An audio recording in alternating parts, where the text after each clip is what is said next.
बदनापूरजवळ चालत्या ट्रॅव्हल्समध्ये प्रवासी जळून खाक।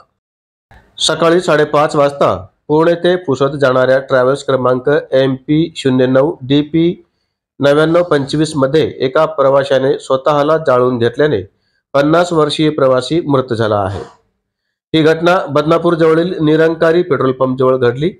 मृत व्यक्तीचे नाव सुनील सज्जनराव टाले, राहणार आरेगाव, तालुका मेहकर, जिल्हा बुलढाणा असे आहे। ट्रॅव्हल्स चालकाने ही घटना तातडीने पोलिसांना कळवली। पोलीस निरीक्षकांच्या मार्गदर्शनाखाली सहाय्यक फौजदार आणि होमगार्ड घटनास्थळी पोहोचले आणि मृत व्यक्तीला ग्रामीण रुग्णालय बदनापूर येथे नेण्यात आले।